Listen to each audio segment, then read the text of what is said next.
Hi friends, இன்றைக்கி நம்ம என்ன பார்க்க போகிறோம் அப்படின்னா, சில பேர் அல்வான்றாங்க, சில பேர் லொதல்ன்றாங்க. இது என்ன உங்கள் ஊரில் என்னென்னு சொல்லுவாங்கன்னு நீங்கள் சொல்லுங்கள். ஃபஸ்ட்டு நான் தேங்காய் பால் எடுத்து வச்சுருந்தேன். கட்டியான ஃபஸ்ட்டு பால் தனியாக எடுத்து வச்சுக்கிட்டேன். அடுத்ததாக செகண்டாக உள்ள பால் எடுத்து அதை ரெண்டாக பிரித்து ஒன்றில் ஒரு இந்த கிளாஸில் உள்ள பாலில் அந்த பவுலில் உள்ள பால் திக்கான பால், கிளாஸில் உள்ள பால் ரெண்டாவது எடுத்தது. அதில்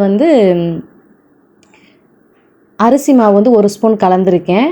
இது அடுத்ததாக அதுக்கு முன்னாடி நான் ஊற்றுனேன்ல ப்ரௌன் கலரில், அதில் அந்த பாலில் நாட்டு சக்கரை சேர்த்து அந்த பாலில் கலந்து வச்சுருந்தேன். அதை இப்போ கலந்துக்கலாம். நான் ஃபஸ்ட்டே தேங்காய் பால் எடுத்து வச்சுட்டேன். உங்களுக்கு வீடியோவில் நான் காட்டலை. நீங்கள் தேங்காய் பால் எடுத்து வச்சுக்கோங்க. அடுத்ததாக நான் ஃபஸ்ட்டு நம்ம நாட்டு சர்க்கரையை ஊற்றிட்டு, நாட்டு சர்க்கரையை தேங்காய் பாலில் கலந்து வச்சுருக்கோம்ல, அதை சட்டியில் ஊற்றிட்டு லைட்டாக ஹீட் ஆகணும். ஹீட் ஆனதுக்கு அப்புறம் நம்ம அடுத்ததாக நம்ம அரிசி மாவு கரைச்சி வச்சுருக்கோம்ல, அதை சேர்த்து நல்லா கிண்டணும். நல்லா கிண்டிக்கிட்டே இருக்கணும். கிண்டிக்கிட்டே இருக்க கொஞ்சம் கொஞ்சமாக திக்காகும். பாருங்கள், ஃபஸ்ட்டு தண்ணியாக இருந்துச்சு, அதுக்கப்புறம் அதை ஊற்றுனதுக்கப்புறம் கொஞ்சம் திக்காச்சு. இப்போ பாருங்கள் எந்த அளவுக்கு நல்லா திக்காக ஆயிடுச்சுன்னு.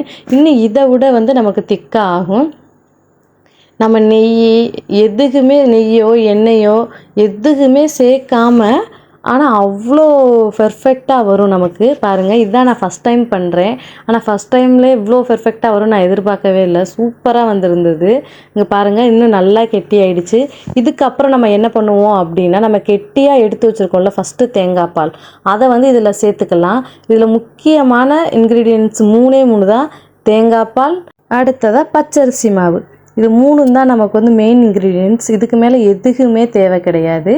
இந்த அளவுக்கு நல்லா கெட்டியானதுக்கப்புறம் நம்ம ஃபஸ்ட்டாக எடுத்து வச்சுருக்கோம்ல அந்த தேங்காய் பால் சேர்த்துக்கிறணும். இன்னும் கொஞ்சம் நல்லாவே கெட்டி ஆகட்டும்.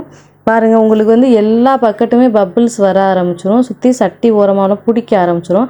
அப்போ நம்ம என்ன செய்யணும் அப்படின்னா, அதை ஃபுல்லாக எடுத்து விட்டு கிளறிக்கிட்டே இருக்கணும், கைவிடாத.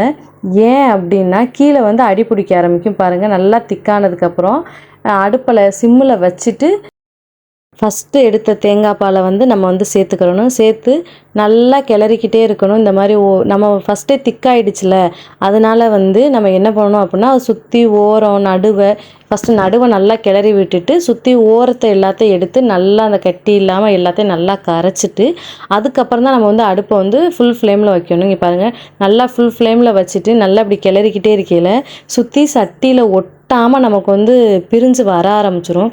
இப்படி சட்டியில் ஒட்டாமல் வந்ததுக்கப்புறம் அதுக்கடுத்து என்ன பண்ணும் அப்படின்னா, எண்ணெய் பிரிஞ்சு வர ஆரம்பிச்சிடும். அதுக்கு நம்ம இந்த மாதிரி சட்டியில் ஒட்டாமல் வரையிலே நம்ம முந்திரி பருப்பு நான் ஒரு கட் பண்ணி வச்சுருந்தேன், ஒரு கைப்பிடி அளவு, அதை நான் சேர்த்துக்கிட்டேன். இங்கே பாருங்கள், அப்படியே கிண்டிக்கிட்டே இருக்கையில் அடுத்தது எண்ணெய் பிரிஞ்சு வந்துருச்சு. பாருங்கள், நம்ம ஃபஸ்ட்டு தேங்காய் பால் எடுத்து வச்சுருந்தோம்ல, அதில் தேங்காய் எண்ணெய் பிரிஞ்சு வர அளவுக்கு ஆயிடுச்சு. இங்கே பாருங்கள், நம்ம இப்போ ஃபஸ்ட்டு ஊற்றையில் எண்ணெய் வடிஞ்சிருச்சா, அதுக்கப்புறமா அதான் அது நம்ம செஞ்ச லொதல்லே அதில் கொட்டும். அந்த அளவுக்கு ரொம்ப சாஃப்டாக வாயில் வச்சோன்னே கரைஞ்சி போகிற அளவுக்கு இருக்கும். இந்த ரெசிபி ரொம்ப சிம்பிள் தான். 3 பொருள் இருந்தால் போதும். வீட்டில் பிள்ளைங்க ஸ்கூல் லீவ்லலாம் இருக்கையில் இதை நம்ம செஞ்சு கொடுத்தோம் அப்படின்னா அவங்க திரும்ப திரும்ப செய்ய சொல்லி கேட்பாங்க. ஃபஸ்ட் டைம் நீங்கள் செஞ்சு பாருங்கள். ஃபஸ்ட் டைம் செய்யலே இது சூப்பராக வரும். இதை நீங்கள் செஞ்சு பார்த்துட்டு எப்படி இருந்ததுன்னு சொல்லுங்கள். டாட்டா.